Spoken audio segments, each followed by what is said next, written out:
Turbūt daugelis mūsų žiūrovų prisimins legendą, su kuria susipažinti teko dar vaikystėje, apie žveją Kastytį, savo tinklais gaudžiusi žuvytes Baltijos jūroje, ir deivę Jūratę, gyvenusią šios jūros dugne, Gintaro rūmuose. Kažkur visai netoli tos vietos, kur Šventosios upė įteka į Baltiją.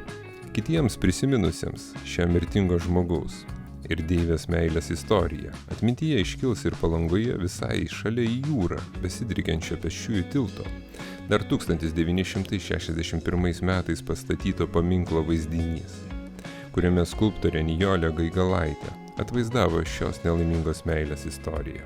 Savo istoriją turi ir kita aliuzija į šį mitą. Tai Klaipėdoje Taikos prospekto 105 numeriu pažymėtas pastatas ir šalia jo stovinti skulptūra. Tai objektai, kurie kaip kadaise per kūno rūstybę užsitraukusios Jūratės Gintaro rūmai buvo pasmerkti sugriūti.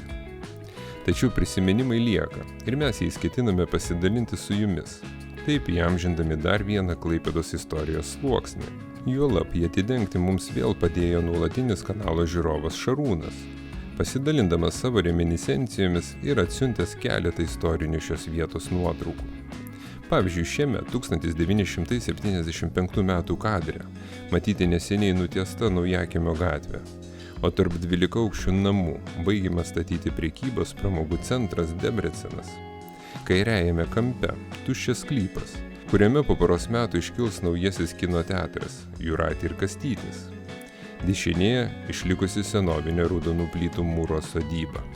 Tai buvo labiausiai į pietų pusę nutolusi ir paskutinė išlikusi Pempininkų kaimo sodyba. Tos pačios nuotraukos padidintas fragmentas. Kadangi sodybos gyvenamasis namas netrukdė statyboms, tai šio mikrorajono statybininkai naudojasi juo savo poreikiams.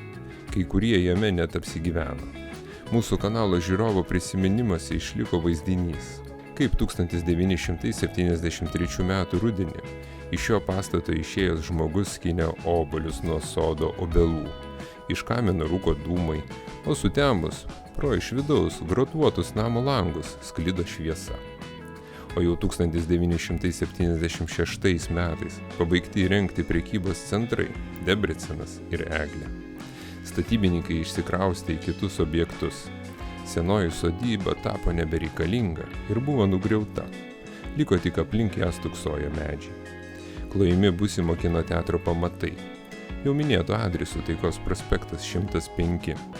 Ir tik tada architektai tiksliai parenka vietą, kurioje pradedami kloti dar vieno 12-aukščio daugiabučio pamatai, to pačio prospekto 107 numeriu pažymėtame sklype. Kino teatras Jūratė ir Kastytis duris atvėrė 1977 metų pradžioje. Jame veikė dvi salės, talpinusios apie 400 ir 200 žiūrovų. Taip ši vieta tapo populiarus pietinės miesto dalies gyventojų traukos centras. Pastatytas pagal tipinį projektą, pritaikytą vietoviai, iš raudonų plytų ir betono, su kasomis atskiroje priestato dalyje ir skulptūra Jūratė ir Kastytis prie pat fasadinės pastato sienos.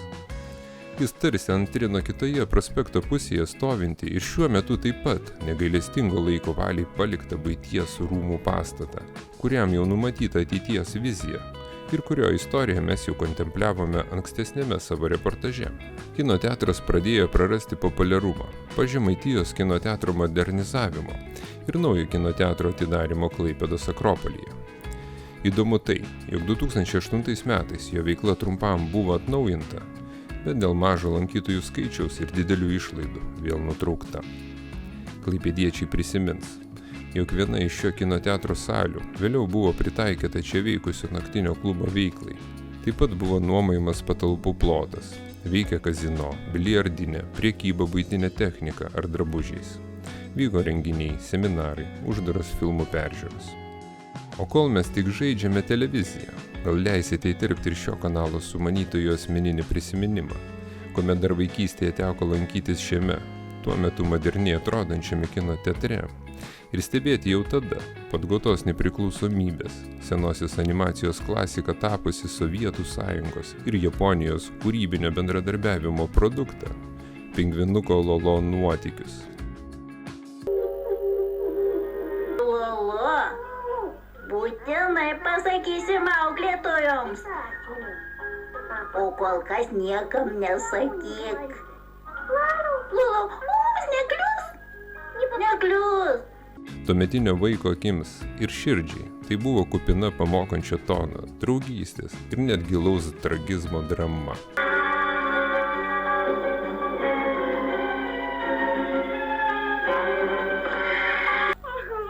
Lolo, kurgi tu dingai, išdykėli? Nesikrimsk, Lala, nusiramink.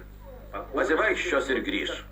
Matyt, kuris šiuolaikiniam vaikui, įtrauktam į vartotojiškos kultūros ir fragmentinių emocijų sužadinimo pinkles, atrodytų gerokai paprastesnė. Taigi, tokio greitėjančio laiko ir augančio vartojimo laikotarpio įsibėgėjimo kontekste, šis kino teatras galutinai prarado savo vertę. O pastatas, byrantis kaip tie, jau minėti Deivės Jūratės gintaro rūmai, pirmąjį kartą ant prekystalio pateko 2017 metais. Tuo metu už 1700 kvadratinių metrų ploto pastatą bei beveik tokio pat ploto kiemo aikštelę buvo paskelbta 801 000 eurų pradinė kaina. Parduoti pastatą pavyko tik 2024 metais. Tiesa, prieš šį sėkmingai įvykusį aukcioną kino teatro Jūratė ir Kastytis vos neištiko kito istorinio Klaipėdos kino teatro Baltija likimas, kurį gaisras apniokojo dar prieš 30 mečius ir kurio griuvėsiai pradėti tvarkyti tik praėjusiais metais. Taip ir čia, praėjusių metų kovo 6 dieną, ugnis išsiplėskė šio 2 aukštų mūrinio pastato viduje, buvusio kino teatro žiūrovų salėje. Atvykus gaisrininkams degė kėdės ir medinės grindys. Tačiau liepsnos didelių nuostolių pridaryti nespėjo. Sudegė 3 kėdės ir apie 2 kvadratiniai metrai grindų. Įtariamas padegimas. Kaip skelbė vieši šaltiniai, praėjusių metų aukcionas vyko spalio viduryje. Tuo metu Taikos prospekte esantis pastatas buvo parduodamas už pradinę 363 000 eurų kainą, o 57 arų žemės sklypas įkainotas 426 000 eurų suma. Kiek mums žinoma, šį pastatą įsigijo įmonė Diff Estate, kuri priklauso Ariados akcininkams, o viešai skelbiamų naujųjų savininkų planų apie šio pastato likimą mums rasti nepavyko. Šiuo metu matome, jog statinį juosia segmentinė tvora, kaip ir kitoje prospekto pusėje esanti buitinio aptarnavimo rūmų pastatą. Tad tikimės, jog šios vietovės artimiausių metų atgims naujam gyvenimui. O mes galėsime sukurti naujus reportažus ir dar kartą prisiminti jų istoriją. Šiam kartui tiek. Nepamirškite kanalo palaikyti patiktukais ir komentarais. Tik tada žinome, jog mūsų darbas turi prasmę.